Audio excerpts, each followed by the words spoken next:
Hello, everyone, and we're live, episode 22 of the Fitness Business Growth Podcast. I'm here with my dear friend, James Cant. How are you, mate? Good, mate. Thanks for having me on. You are more than welcome. Today, we're going to cover your story from IFBB Pro to a multi-seven-figure business owner. Cue the intro.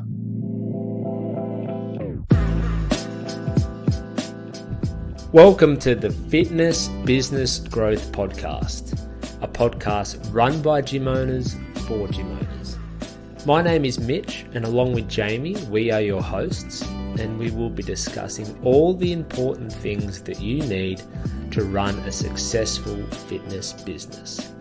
From marketing to lead generation to sales to retention to staff and much, much more. So if you are a fitness business owner, then this is for you.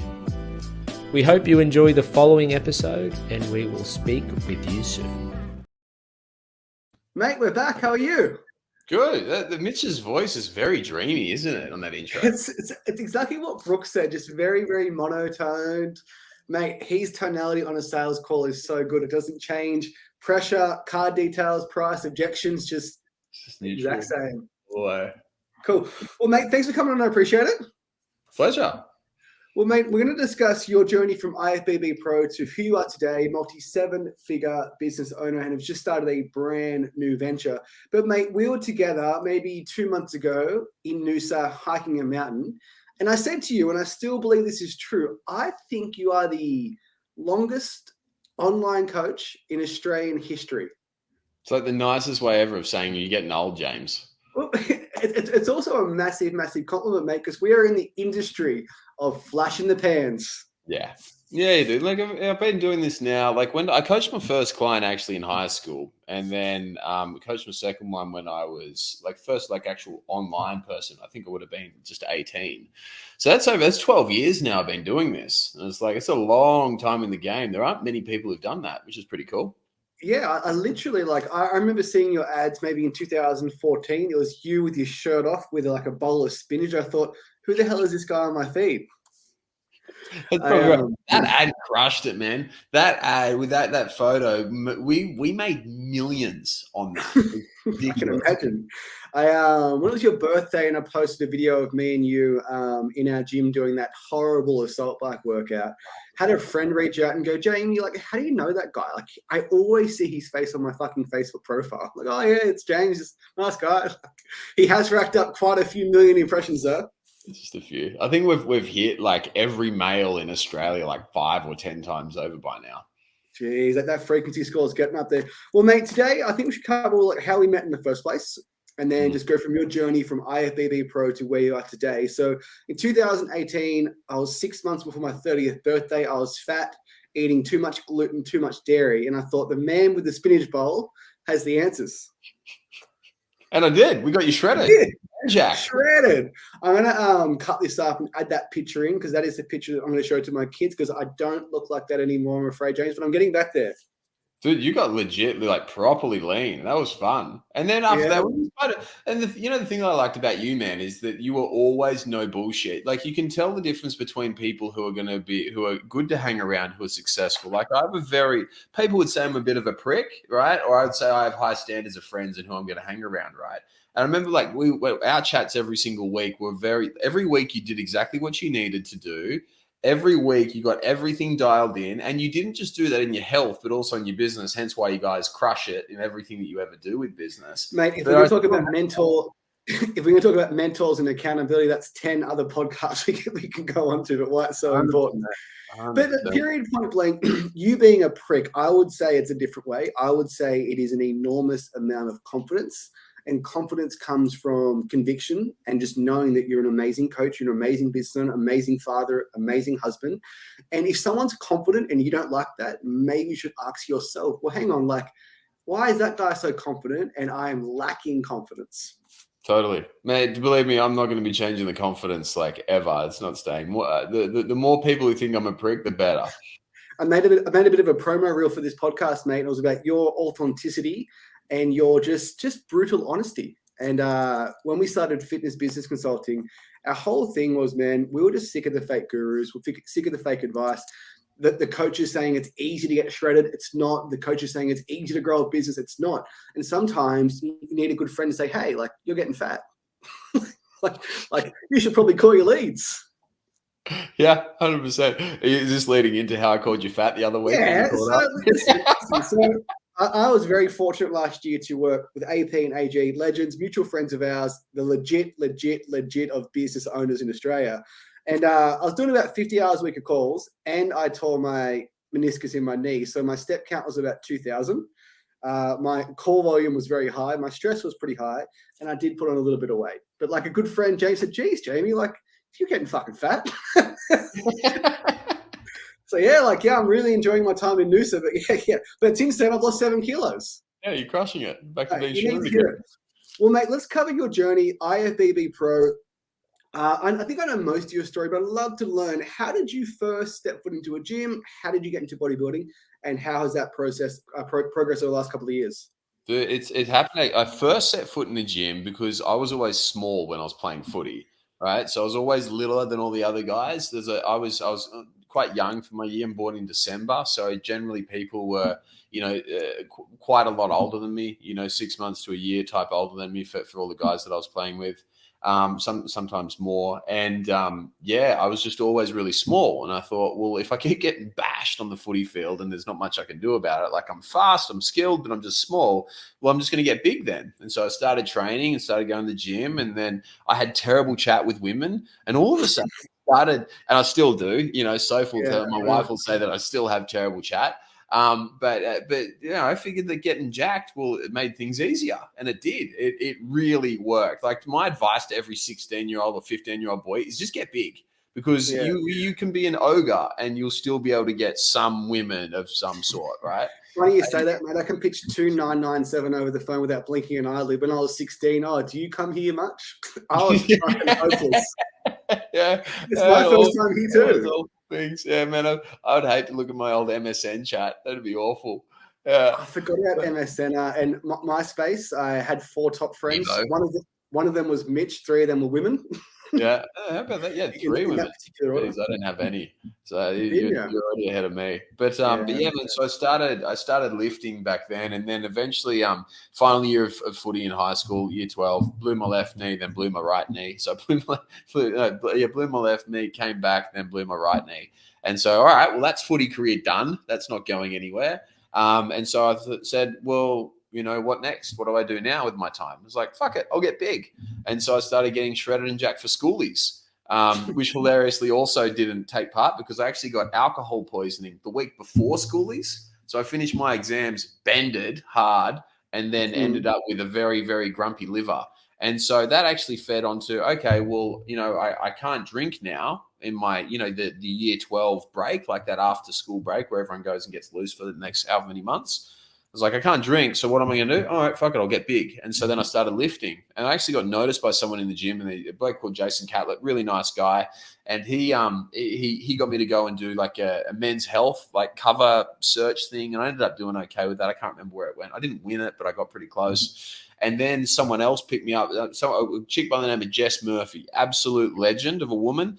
She and a bloke called Rawdon Dubois picked me up and said, you should do bodybuilding. And it was pretty funny. I was like, there's no fucking way you're getting me in a G-string on stage, right? There is no way. Like, think of me. I'm a meathead footy player, right? There's no way. Like, all the homophobic stuff that you say back then, you say it. It's like, oh, it's gay, all that sort of stuff. And then ended up pushing through with it. And it turned out, yes, there are a number of guys who are gay doing it, but they're pretty cool. And then also bodybuilding's pretty wicked in itself. And so I started competing in bodybuilding and, won a lot and ended up turning pro. And that's where things, got really fun for me.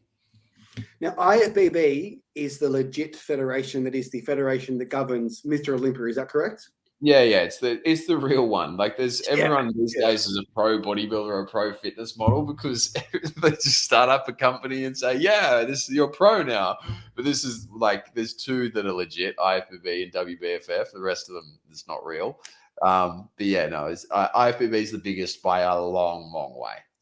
Yeah. So first IFBB in Australia must have been chuffed. Did you have Olympia aspirations at that point? Yeah, I did. Yeah, big time. And I was very close to getting to Olympia, which is, the biggest bodybuilding event in the world. It was cool because I was steroid free and I was like 20, I think it was. And to be like one of the best in the world at that age was pretty cool. And then unfortunately I got really sick, burned the candle at both ends. I had a business that was pumping and I was finishing off my degree and, all that sort of stuff. And I just burnt out pretty much, got really depressed. Got hectic digestive issues, really bad anxiety too. It was just awful. Just a really shit time. Yeah. And was it the pressure of the bodybuilding and the business, or just everything in general just became too overwhelming at that point? I just say James was being a dickhead because I was training 6 hours a day, right? Training 6 hours a day nonstop. And I did that for about a year. And then I was training all that time. Everyone was telling me to slow down. And I was like, nah, fuck you. I'm invincible. I'll beat you all. I was still studying and then I was still working. So I pretty much figured out, it's like, how do I sleep the least amount every night? And funnily enough, working 18 hours a day and doing all that stuff, 18 plus hours a day, and trying to sleep 4 hours a night or less, and eating lots of modafinil, like stimulants, like dexamphetamines, like ADHD drugs, stuff like that, narcolepsy drugs. Doing that doesn't end well, funnily enough, as anyone with sanity would have been able to predict. But yeah, I didn't know that at the time for some reason and just went down that path and charged straight into burnout. So you're the youngest IFBB pro, you have Facebook, you have Instagram, they both start growing. And from my understanding is you didn't actually want to be a coach. People just said, hey, can you help me? Is that correct? Yeah, so my thing is, and I still believe this to this day, if you're really fucking good at what you do, people will knock on your doors to work with you. I mean, look at what you guys are doing with your business. And I don't know how much we want to talk about this, but your business is just exploding and everyone wants to work with you. Why? Well, this is really fucking good. And I took your advice, mate. I turned some clients down. We only want to work with cool people. Yeah, so much more fun. So much more fun. Yeah. There's shitty clients. Like those clients who are like, oh, I only want to spend $50 a week on ads. Like, get out. Fuck off. Yeah. I have no time for small thinking whatsoever. You only want to work with the funnest people. So that's interesting, mate. You fully, back then you were IFBB pro, you knew your stuff worked, and you're a product guy over a sales and marketing guy. That's fair to say. Yeah, 100%. And how far did the product take you before you thought, okay, well, mate, I can make a business out of this? Yeah, so product took me to $5,000 a week, maybe a bit more. Product and organic marketing. Here's the thing about organic, right? Everyone talks about organic marketing as this one, and you'll agree with this, right? Everyone talks about organic marketing as this wonderful thing because you don't have to pay for it. Mate, how many times a day are you going to post, right? How many posts do you want to write? How many videos do you want to film? And it's diminishing. Mate, I don't know if you looked at my profile before this podcast. I fucking hate organic marketing. I hate it with a passion so much. And does it work? Yes. Is it the most effective way? Absolutely fucking not. And it is if you're broke, right? If you're broke and you're on the bare of your ass, you don't have money for ads, hell yeah. Organic can be really good. And it started my business. I'm not going to say that. But the thing that made me millions is paid. Right. And there's a very big difference. Working on organic and just having a good product will get you, if you're really good, you can make 6 figures a year. If you're an internationally known profile, it can make you millions. But for a regular Joe, I never wanted to be a celebrity. I don't like the celebrity stuff. I don't want to be recognized when I go down the street. I just don't like that stuff. It's just not who I am, which might sound funny for a dude with as many followers and stuff as what I have. But I don't actually like it that much. I think that the paid route is by far the best option, by a country mile. I love your opinion on this because I don't like the word anti-organic. I just know there's a better way. In 2023, 0 followers with everyone doing the same thing, adding people on Facebook, getting them to a group. Is organic going to be as effective in 2023 as it was when you first started in 2013? Dude, we used to put up a post, hi, who would like online personal training? And we get leads, right? People would just flood in. Whereas now, the effort that you have to go to is immense. And for now, because there is so much content, people are banner blind to this. There's so much content out there. You're scrambling for someone's attention. What you need is a good offer, right? A really good offer with a good hook. And you need to get them into a good sales process because it's all so quick, right? Everyone's attention is quick. Organic does have a cost. It has a cost of your time. It has a cost of opportunity cost, which is a massive thing. And what I've discovered, look at this beautiful banner, mate. Look at my beautiful reels. To compete organically with content, the cost to produce content is only going to get higher and higher and higher and higher. I've got 2 VAs that do all of my content because it's 2023 and we have to transition every 3 fucking seconds. Or, as AG says, one of my heroes, push the money button. Yeah. I fucking love the money button. Yeah, I'm not going to say don't build a brand. Definitely don't. But if you are looking, in my opinion, and from what I've seen from working in the businesses that I've worked in, and I've seen quite a few businesses, particularly in the coaching industry, in the coaching space, for your first up to about 5 million, just go, look, for your first 10K, first 10K a month, 100 grand a year, you can do organic, right? You can get there and you should get there all right if you're good at posting that stuff. But really the thing that's going to get you to 7 figures, like mid 7 figures, is direct marketing, like direct response, running paid ads.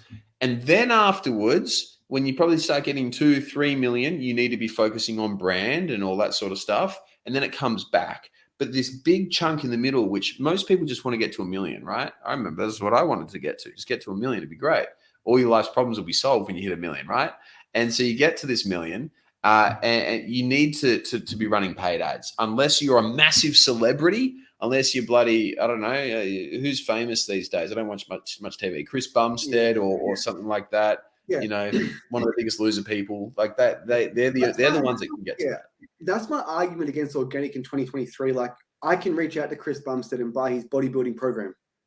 So why would I reach out to Joe Schmo, who's got 200 followers, unless they're going through problem awareness and they're speaking? I just one thing that I was in Systems by Design. One of the best things AG ever said to me, it stuck with me forever. You're literally better off doing a one-on-one personal training session, earning $100 an hour, getting better at your craft, becoming an amazing coach, working on your product, and then put $20 of that 100 into ads. And if you do that every single day for 1 month, 2 months, 3 months, you are going to master paid ads. You will have a paid acquisition funnel. Yeah. And the thing is, like, people are binary, mate. You know this. It's either organic or paid. Do both. But understand that the majority of people, like James Cant in Australia, millions of dollars, the majority of your business has come through paid after a certain point. Yeah, and the organic helps. Like, I still post stuff that I like doing. So I hate posting content. Like, I really just don't like it. But I love doing this stuff. Like, I love conversations. So when you're doing your organic, do a podcast. Go and do a live coaching call. So twice a week, 8 a.m., Monday and Friday, I go and run a coaching call with a bunch of my clients, right? And with them, I'll stream that live. And so that's part of my content. And I like doing that. But can you imagine me dancing on TikTok? Can you imagine me being one of those people? yeah, fuck that. That's the worst thing in the whole entire world. I couldn't think of anything worse. I hate that. One thing that the question I always ask people that come to me and want to do organic and I turn them away is like, do you want to be that fucking person? Do you want to be that guy who's always fucking sliding into the DM, making offer after offer after offer? And I always think about my days playing AFL and your days playing rugby. Imagine if you were that guy in real life at the footy club. Like, you just finished AFL, you've won by 2 goals, it's exciting. Go to the barbecue. Hey, mate, thanks for the sausage sandwich. By the way, 7-day free trial. Yeah. Like, do you want to be that person? And is that the type of brand that you want to build? It's awful. Some people do it and some people can do it well. It's just very rare. Very rare. Yeah. Particularly in the gym game too. In the gym game. Online, some guys do it well. There's a bloke called Brian Mark who does online. He does quite well out of a lot of that stuff. But it is draining and it's very, very short term. They all burn out. All those guys who do that. You just get sick of it. So, mate, you threw around some big numbers then. I've made millions of dollars. That is very, very hard for someone on my profile to hear that is struggling to make 5 to 10K a month, because that is the reality for most coaches. So 2023, you currently have just gone online. You've just opened a gym. You've just started your fitness business. What do you recommend is the number 1 or 2 or 3 things for that person to focus on? Yeah, pay Jamie. That's the first thing. Get someone else to do it for you. Don't do it. Like, you're an expert at your craft. If you're listening to this and you're not at $1 million a year, I hate to break it to you, but you are not currently a master of marketing or sales. You're not. You can learn it and you can become that. It's going to take you years. I've been studying marketing and sales now for coming up to a decade. When we're looking at the online space, if we're looking in the gym space, if we're looking in anything in this industry, it's hyper competitive. That means you're competing against me. That means you're competing against Jamie. You're competing against the gym next door. You're competing against all these guys. The only way that you win is you outcompete them, and you need to be better than them. Let's be real. Do you really think that your marketing and your sales is going to be better than mine? I've been doing this for 10 years, right? Of course not. You're a rookie. You're new. There's no shame in that. I was a rookie too once, and I hired people to go run my ads for me. The first 10K week that I ever did was because of a bloke called Kim Barrett, who's based over in Western Australia. You know, he was the first person to help me with that stuff. You know, and you know that's how I got there. You go and you find someone who's already done it. Drop that, dude. You know what I hear, and this is it doesn't annoy me, but I feel like I want to slap people when they say this. They say, I just want to figure it out by myself. It's like, okay, so you want to lose. So you want to lose. Yeah. Is that what you want to do? Right? You want to lose. Right? You want to be shit. So let's back to Kim Barrett. I love his content. I think he's got a podcast, Your Social Voice. It's really good. I actually seen a few episodes. Is that or the Mogul Mastermind, or I forget what it's called, you know? Something like that. I'm not sure. I think Your Social Voice is his brand. I'm not sure if it's changed. I haven't looked at it for a while, but really great guy. And yeah. But you paid Kim Barrett X amount. 10 years later, $5 grand a month, I think it was. Yeah. How much does that investment come around? A lot. like what is it 100x? Like, oh fuck, I couldn't even tell you, man. It's a massive amount. Haven't calculated it.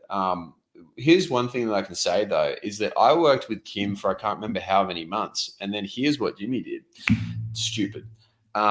I worked with Kim for a number of months, and then I looked at it and I was like, hey, I'm paying you $5,000 a month and we're making this much. If I just run the same ads that you're running right now and I stop working with you, that means I'll make an extra $5,000 a month, right?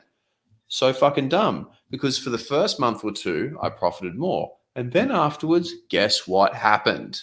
I stopped making sales. My ads stopped working. Things started going wrong. I started putting more attention into ads and forgetting about delivery and sales, right? And so it ended up costing me more. And it was like the dumbest thing ever that I did. It is so, so stupid. And I see so many guys do this, particularly young guys. Learn from my mistake, right? I have made plenty of mistakes and I'm here to save you from making the same ones. When you find someone good who is making you money, keep paying them, right? And if you need to make more money, then make it so that they make you more money. Do it that way. Do not fire them just when you start getting good results. It's a terrible idea and will only end up costing you money.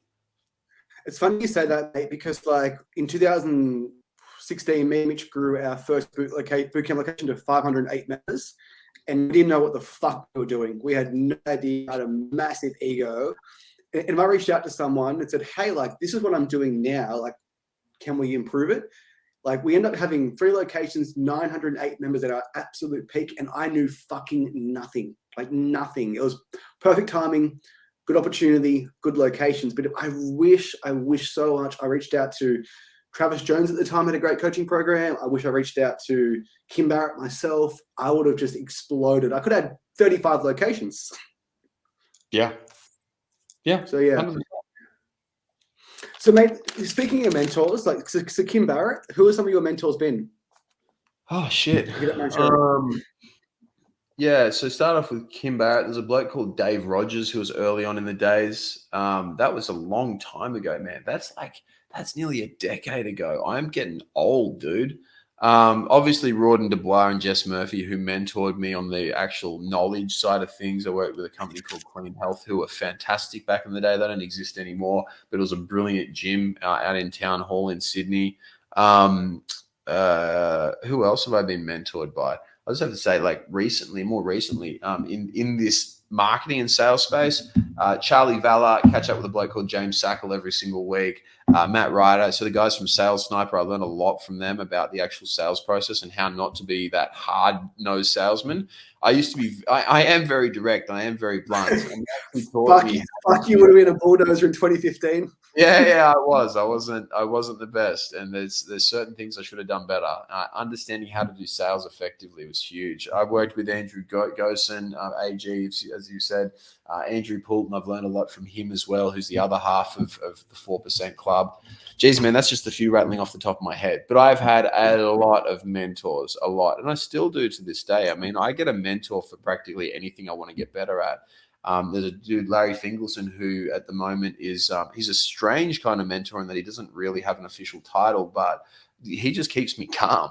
I am a bulldozer, and I do a lot of stuff, and I'm very impatient, and he's kind of the yin to my yang. I search for mentors all the time. Anytime that I want to be better or more effective, I go out and I find someone who has already done it, because I want to stand on the shoulders of giants. I don't want to be that stupid trailblazer who maybe makes it, maybe doesn't. I want to be that person who gets there the fastest ever, because I've just learned everything from the dude who's done it before. Why pave your own path when there's a road already built? Yeah. Well, I'll share a story, mate. Back in a couple of years ago, me and Mitch went online, and we had 45 phone calls booked in 1 week, and we had like 30 not show up. Like, fuck, how do I fix this no-show problem? You're like, Jamie, just go fucking join Systems by Design. And I did, and it was the best decision I've ever made in my life. And I could have sat there for fucking weeks and weeks and weeks figuring out the system. Or AG said, mate, thank you, Paige. Like, send these 3 messages. The next week, 41 out of those 45 calls showed up. Fucking unbelievable. And it was literally just like, here's this. Like, thank you. Or I could have split tested 25 things and worked it out 6 months later. Yeah, not worth it. Opportunity cost is too big. And in regards to like I love, I've never actually worked with Matt or any of the Sales Snipers boys, but I love their podcast, love their content. What's your opinion on, I guess, the free mentors that we watch on YouTube versus having a paid mentor, and where do you see the difference in the value? This is a big one. Let's think on this, okay? Why is somebody putting out content for free? Right? Why are they doing that? Because they want you to buy something, right? Eventually. I mean, Alex Hormozi is the man on everybody's lips at the moment. Dude, super smart guy, right? Brilliant marketer, absolutely fantastic. And he used to use the word, what's that? I'm like a fatter, uglier version of Jim Launch at the moment. That's what I'm trying to do. I love Alex Hormozi. Don't be too kind to yourself or talk yourself up too much, Jamie. But so Alex Hormozi is he's done extremely well, and he used to use the tagline, "I have nothing to sell you," and he was putting out as if his information is, here to be free. He's nurturing you for the next couple of years, so that out of the people in his audience who have bought into his philosophy and do well, he'll partner with you and take 30% of your business. That's how he's doing it. So it's just a different sale. Every single person who's posting content wants to sell you something. Therefore, what they're going to do is they're going to do enough to help you, but not enough to make themselves redundant. That's what they're going to do. I mean, every piece of content that is ever created, it is there just purely to build trust, right? So it's not going to actually help you. It's not going to get you to where you need to be. It might move you a step forwards, and it'll give you enough results to say, fuck, this is good. It'll change your way of thinking, change your philosophy. But it's not actually going to do anything for you. You won't get. I haven't met one person ever. Like, I hang out with a lot of guys who are making, 7, 8, 9 figures. And I haven't met one of them who lives off free content. In fact, the wealthier people get, the less content they watch. So, for example, I don't watch YouTube anymore. I don't subscribe to any of these people. I'm not actually on social media unless I'm messaging and replying to my own stuff.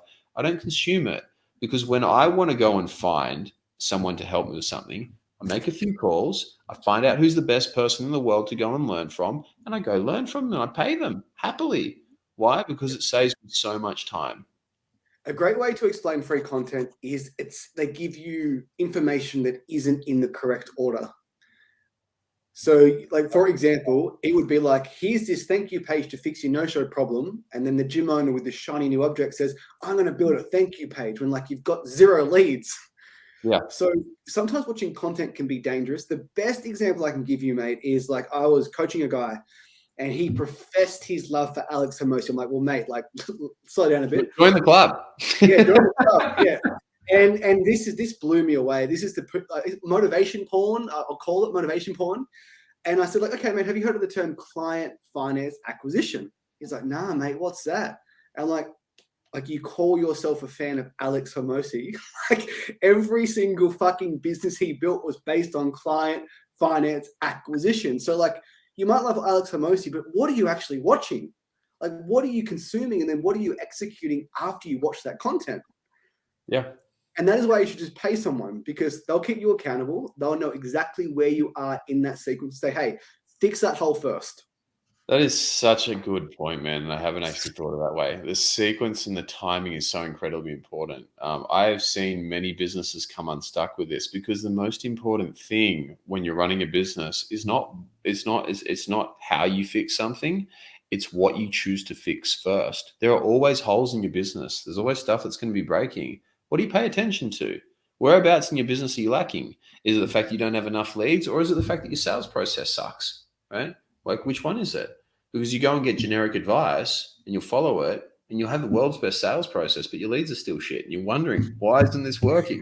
Right? I can give you the typical gym owner story, mate. So before we were doing done for you everything, we were doing like an agency model, just giving gym owners leads. Jamie, I'm an excellent salesperson. I'm the king at sales. I just need more leads. Here's 50 leads. Jamie, none of them are picking up the phone. Here's how to fix the no-show sequence. Jamie, these leads are shit. So this person think they had a lead issue, but they had a they had an everything issue, right? Like they think they've got one issue, it just unravels another issue, unravels another issue, unravels another issue. And the sad part is once you determine that like your entire system is broken, that's when they can kind of reflect, okay, well, like maybe I do need help. Maybe I need to stop watching Alex Hormozi videos and just pay someone who can help me navigate this exact journey. Yeah. 100%. Yeah. So mate, I don't like the M word, the mindset word. I don't like it. I don't like it at all. How do you feel like you know a lot of business owners, right? Short of paying the mentors, how does mindset come into it? How does their mental approach come into it? I put it as there's two things. Number one, why are you doing this? What's your reason for doing it? And number two, what are your standards, right? So if we look at it, human beings will only do something to run away from pain or towards pleasure. So what's the pain that you're running from? What's the pleasure you're running towards and looking to get? If we look at your pain, is your pain that your gym will go bust and you'll have to suffer the shame and humiliation of going bankrupt? And let's be real, everyone says there's no shame and humiliation in going bankrupt. There fucking is. Man, right? COVID was the easy out, man, to close your business and not feel that shame. 100%, man. And I think still you even feel that shame because it's a failure. And us as business owners, fuck, I sure as shit do. It's like you judge yourself on that. And as much as it may not be rational to feel that way, you still do, right? Yeah. So is that the thing? Is that the burning building? Is that the fear that is pushing you forwards? I always use the analogy of the burning building versus the ice cream truck. Have you ever seen a fat kid? You know, Jamie, a few months ago, we'd seen you run towards the ice cream truck. Noosa has got some nice ice cream, mate. Yeah, good ice cream. There's like, yeah, you kind of run kind of quick, but we put a burning building and you're inside that burning building and you got to get out. You run really, really fast. And that's the difference between running towards an ice cream truck, running towards pleasure, and the burning building. The burning building is going to drive you fast. What's the real fear? But at the end of it, you also want to have something nice too. So is it the fact that you'll be able to send your kids to private school and give them an education you never have? Is it that you'll be able to make it so your wife doesn't have to work or your husband doesn't have to work? Is it you'll be able to have that nice house? What are the things you're going to get from it? So first of all is looking at why you're doing this and knowing your motivations. Then the next thing after this is understanding your standards. Some people will say, I really don't want to go bankrupt. And then they say, oh, but fuck, I just don't want to do sales calls. I don't want to call my leads. I don't want to pay for this. It's too hard. Maybe going bankrupt isn't that bad. And the standards are very, very low, right? And if that's you, cool. Like if your standards are low, expect to get the results of somebody with low standards. Or if you're someone who is extraordinarily high on standards, which is what I always endeavor to be, you will say that is absolutely fucking unacceptable. I will be working until 2 a.m. this morning, and sure as shit, I'll be up again at 4 a.m. tomorrow to make sure I get everything that I need done. Because it's really about what will you accept and what won't you accept. And that's where it comes back into the results that you'll actually see. What's the reason for why you're doing everything, and what standards are you willing to accept? I'll share with you my burning building, mate. I'm not sure if I told you this. So my first job out of high school, I worked for Centrelink. Literally, I was in a Centrelink call center. I work for the Families Assistance Office, gym owners in help with childcare rebate. I'm your man. But I fucking hated this job. Like I don't like the D word, but I was very down for a long period of time because I just fucking hated every day of my life. Hated it. I was at the gym with Mitch 3 years later and said, fuck, mate, I hate this fucking job. And the second I said it out loud and birthed those words, I knew I had to make a change. And my irrational fear, it's so fucking irrational, but it still keeps me up at night, is like, what if the gyms fail? What if FBC fails? And what if I end up back in that fucking call center? And I've got friends there, love them to death, not a bad job. In fact, it's a good job for the right person. I've got people there. I left February 9, 2012. They are still there on that fucking phone. And that is my burning building. And I think people need to get clear about what is that fucking burning building and catastrophize it. Because my identity is business owner. If I had to tell Ellen, my beautiful fiance, I failed at business, I'm going back to Centrelink, I would be fucking downright embarrassed. 100%. So would I totally get that. I'm right there with you on that fear. Fuck, I do not want to have to go and put on a suit one day. I don't want to have someone else tell me what to do. Fuck that. That would be the worst thing in the world. You're really big on performance coaching, mate. So let's say that someone hasn't actually sat down and almost wrote out, well, what is actually the worst case scenario? What is the best case scenario? How would you recommend someone gets clear on that, on their burning building? Get a coach. You can't do it by yourself. The reason being is because you only have the perspective that you have. It is very difficult to read the label from inside the bottle, right? And so everything's very blurry when you're in your own life. You need someone who's outside the bottle to be able to look in and tell you exactly what's going on. What is the lay of the land? Does that make sense? Absolutely. Absolutely. Yeah. Because you get so emotional over your own journey. Like it's very, very hard to be objective.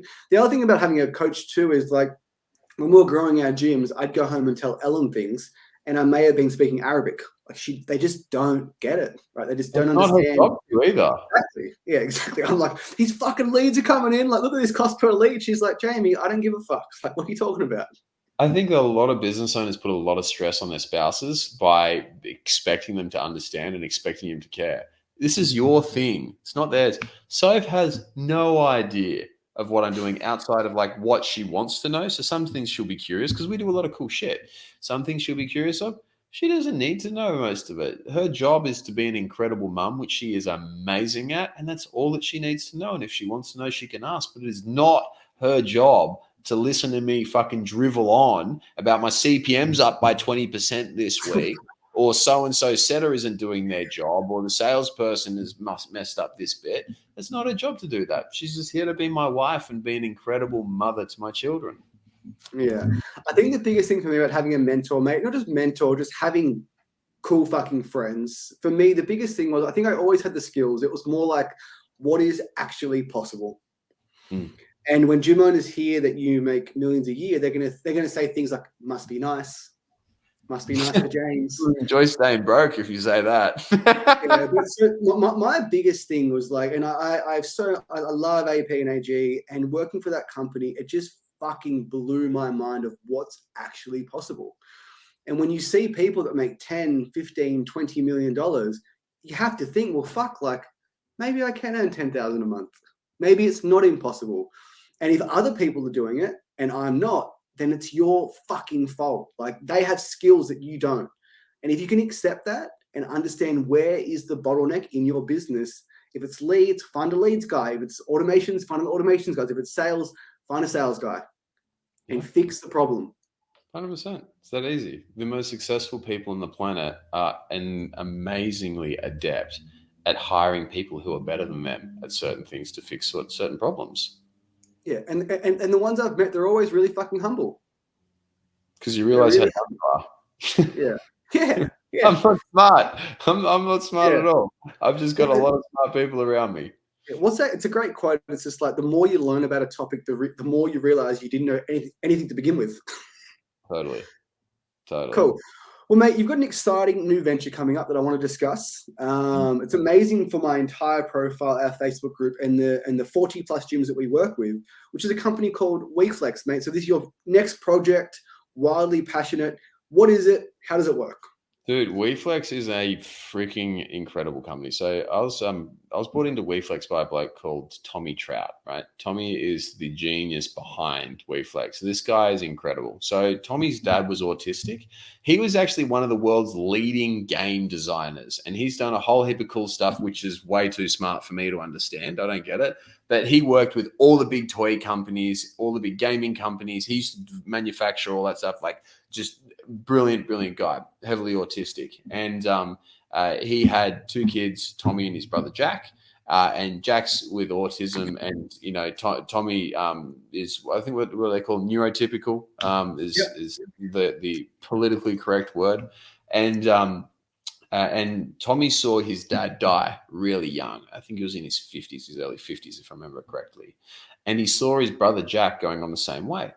Jack was massively overweight. And look, I won't tell too much of the story. Tommy should tell you this. But pretty much what Tommy talked to me about was that he wants to set up personal training for those with disability. And then at the same time, Tommy's also a PT. And he spent a lot of hours in the gym. And he saw how many PTs struggle to make ends meet, first of all, particularly when you're starting out. And the next thing is how much idle time you have throughout the middle of the day. And he looked at this and he said, well, hang on. We've got all these people who need PT, right, who are disabled, right, who have funds because the NDIS is amazing, who have all these funds, and we have these PTs who need to work in these off-peak times. How do we match them? And how do we make this? And that's essentially what WeFlex does. WeFlex gets people who want PT, people who are disabled, people who are they're our athletes. That's what we refer to them as. We want athletes, guys who have not been given a shot, right? Particularly people with autism, deaf, blind. That's where we work with a lot of people in those regions. And how do we give them a shot with a PT? And so what we do for the PTs is we make it so that they know how to coach these people. We have the world's best. We are number one in terms of education and stuff. So every PT who comes to us will be world-class educated in how to care for those with disability and how to train them at a really high level. So that's the first thing. The next thing is make it so that you're full with clients. You have every slot in your day that you want filled is filled with clients. And the cool thing about those with autism is, first of all, they are amazing with attention to detail, dude. Like they're the best clients. I've coached a number of guys with autism. I'm like, dude, I thought I was on a different level. They are on another level again, man, in terms of adherence and getting shit done, routine, bang on. They are the best clients, right? Yeah. But also the coolest thing is, man, it's like when a regular client comes in and works with you, it's like, it's fun, it's fun working with that. Have you ever seen the appreciation on someone's face when you're the first person to speak to them normally that day? When you're the highlight of their day, their week, their month, their year, that feeling never fucking gets old. And that is what is so exciting about WeFlex, is not only are we going to extend the lifespan of those with disabilities, we're aiming to extend it by 3 years. The average person with a disability lives till about 52. That's what it was when I last checked. It's fucked up, man. I'm not sure if I shared this story. I actually grew up with a disabled auntie. Her name was Belle. You mentioned that, she had autism, and she lived with us for like 10 years, and she was an absolute hilarious person to live with. She used to piss my dad off so much, but it was so funny, man. Like little things like we go out and have dinner, and she'd jump in the shower for half an hour. Yeah. But yeah, man. I've seen there's a gym across the road from Breakthrough Active Cardiff, Brendan Andrews. The Moose. They actually have a NDIS program, and mate, the way that their athletes look at them, they are their fucking superheroes. Yep.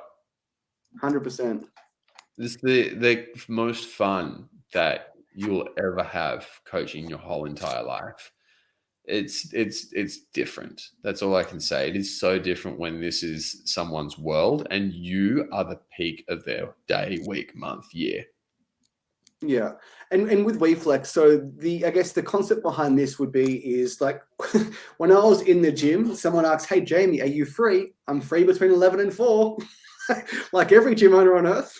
So the idea would be that if you've got your PT in the morning, your PT at night, as opposed to just doing nothing throughout the day, you register with WeFlex and they can go, "Here's 10 clients. Please take care of them."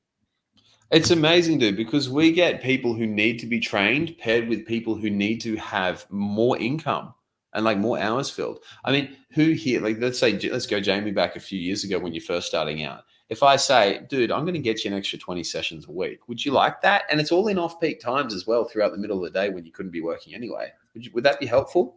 Yeah, 100%. 2015, I would have loved it. Yeah. Would you like that just dropped on your lap? It is the best thing ever. And then not only are you getting financially rewarded, your soul is getting rewarded. It's like you're getting that your wallet is getting nourished, and then also your heart is getting nourished too. It's the best. I didn't realize how big NDIS funding was. I've got a good friend whose daughter's autistic, and they get like $100,000 a year for their child to take them to physiotherapy, personal training, child psychologist. There is so much funding there and so much funding available. And if we strip it all back to why we got in the fitness industry, to this day, yes, I love marketing, yes, I love sales, but it's a product. I still love fucking helping people. And if you're a trainer and you want to help people, who cares about the girl that wants to lose half a kilo of body weight to look better in the right lighting Sunday morning versus literally like changing someone's day, week, life?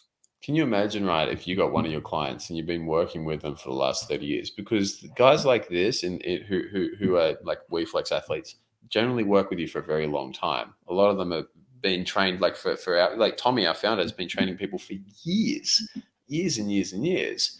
Can you imagine when they get past that 52, when most people expected them to die, and you get them, and every day after that, that is all because of what you've done with them in your coaching with them. That is a fucking unreal feeling. Well, I saw my auntie, and she died literally like in her early 50s. Like she met the life expectancy, and she went downhill so fast. And from like, I was probably 4 to 14, and when I remember my vivid memory, I was 4, she was fully capable, fully physical. And then just within like a matter of months, she just declined. But she was really, really, really, really overweight. And my mum, her sister, was a carer. I'm not sure she was actually aware that these services actually existed. My parents were dirt poor. They wouldn't have been able to afford it. The disability pension wouldn't have covered it. But the NDIS funding would have. Yeah, I mean, that's the thing. Most people, there's a couple of things, a couple of big gaps. Is number one is that carers don't know that it's available. And then number two is there's not enough, like WeFlex is it's a very new company, and we are the world leaders in education for it. Very few PTs actually know how to coach these guys effectively. We can get you ramped up in a few days, right? If you just learn it, like it's actually not hard. Going back to the whole mentoring thing, if you try and do this by yourself, you can be wandering on for the next 10 years trying to figure out how to train someone with disability, because it's not easy to figure out. Remember Tommy, who founded all this stuff, he lived his whole life growing up with people with autism. So he understands it and worked around people with disability for years. You can try and figure that out, fuck your reputation up, and nobody ever wants to work with you again. Or you just come and work with WeFlex. We train you, we teach you, we give you the best of the best. We give you all the clients as well. You get everything laid on your lap. And the big thing that's been missing for so long, and the reason why there is still people who are dying too young with disability, is because WeFlex didn't exist. And now it does. And that's why I would love to see, I'd love to see people with the average life expectancy go from 50 in the early 50s up to 60. How fucking great would that be? And I'm 100% confident that WeFlex can do that. 100%. I just love win-win. So what you're saying is personal trainers register with Reflex in a certain area. WeFlex says, hey, we've got X number of clients. Can you please fulfill them? Here you go. Here's the money. Yes, and it's deposited into your bank account straight away. You don't have to fuck with NDIS. You don't have to muck around with any admin, nothing like that. You rock up, do your session, get paid, and you give someone an incredible life. So trainers used to always complain that physios get referrals from doctors. And this is a great analogy. Like WeFlex will give you referrals to take care of their patients and train you on how to work with them. Yeah. You don't have to do anything. Yeah, if you're a trainer, you're struggling with your off-peak hours, and I would definitely pop your details down with WeFlex. It's free, and you will absolutely get more clients. Yeah, just type in WeFlex on Google, or type in WeFlex for fitness professionals, right? And that'll take you directly to the page. You can pop in your information that you pop in the web form. We'll give you a call. You can answer all your questions. We've got shitloads of information there for you anyway if you do have any questions. And we'll guide you through on how to do this and get you set up. I think you have a client, don't you, Jamie, that you work with currently who has a bunch of WeFlex clients. Is that right? We do, yeah. So one of our gyms in Penrith Sharper Fitness, he said, Jamie, I said, can you handle any business throughout the day? He goes, he's absolutely jam-packed between 11 and 4. Yeah. Yeah, and my understanding is he's like the only one in Penrith registered, so he's getting all the clients. So if you have a location, get registered and be that go-to person in the area. Like effectively, you can be first to market, which is really powerful. 100%. Guys, there are 500,000 people on NDIS, right? We have a waiting list. Can you imagine if your gym had a waiting list, right? We have a waiting list, and every single day it grows because we don't have enough PTs to fulfill these people who want help. So hurry up and get on it, because otherwise there's going to be people like Jamie's client who are going to take all of them because they're smarter and they're faster and they got onto this. When you sat on your ass and you didn't do something, all you have to do is fill in a form. Fill in the form, get it done. We'll get you a bunch of clients. You get paid, you change lives, and then together, collectively, we raise the life expectancy from 52 or wherever it is in the early 50s up to 60. Fuck yeah, win-win. Yeah, I just love win-wins, man. And that's such an amazing service for trainers because, as we all know, like every trainer listening, it is not fucking easy to get a client at 3 p.m. on Friday. 100%. But WeFlex can provide it. And especially especially what an amazing opportunity for personal trainers coming out of the AIPT who want to get work experience, who don't want to go into a commercial gym and pay $200 a week rent, who can just be given clients. Phenomenal. It's huge. It's a no-brainer. There is no PT. Like if you're not registered with WeFlex, you have no excuse to ever complain about not having clients, ever. That's a good point. You're solving a major issue. PTs, if you're a PT and you're open to working with autistic people, you will never, ever have a problem with clients ever again. Yeah, totally. Coolest people in the world, man. Like I fucking say that. They're incredible. Really incredible. So after WeFlex, mate, obviously you got your beautiful daughter, just turned 1, Layla, went to the zoo. Yeah. What's next for you, mate? What's next for you? Dude, WeFlex is the big thing. That's really where I see is the next major thing. So with JCF, like we're already dominating with what we're doing, and we have such a capable team in store there, and it's just a phenomenal business. And then we have WeFlex is on the up and it's growing rapidly. And so I'm just gonna that's where my focus is. I just want to make sure that these two businesses, JCF, obviously we help men, like really, number one, we help a lot of guys who are just a bit lost in life. They don't know where they're going, what they're doing. They don't have the same motivational drive or energy that they used to. We help them get that back. And that's fucking incredible. I love that. And then WeFlex, obviously raising the life expectancy from early 50s, from 52 up to 60. That'd be unreal. That's all I want to focus on, man. I just want to make it so that we nail both of those things. And if I do that, man, shit, I can die a happy man because I've solved 2 of the world's largest problems. That's pretty epic. That's really cool, man. And it all started from just IFBB Pro, having an amazing product, working with mentors, growing a business. And I think for you, mate, the most important thing, whether it's JCF or WeFlex, you've put yourself in the position to actually choose what you want to do. And at the core of why I started the business, it was I wanted to have a choice, which is why I think all business owners start businesses, and most of them will be better off with a job, and they wouldn't be complaining to their partner. 100%. Yeah, well, man, I really, really appreciate your time. Thank you so much. You've been a good friend to me, and I'm looking forward to. By the way, James is coming to my Bucks party. Going to have to give him some gluten, give him some dairy, give him a few drinks. That's your right dance. We'll have some fun. Thanks for having me on, man. Right, It's really see you, cool. Mate. Bye. See you, bro.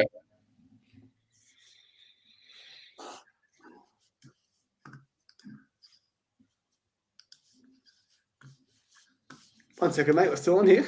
I'll crop this. How do you turn it off? Oh, good.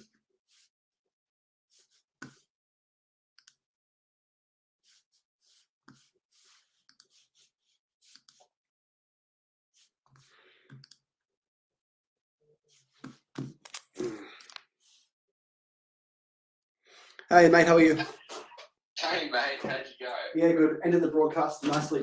Yeah, fantastic. Mate, thanks for coming on. Yeah, that's right. Thanks for coming on, man.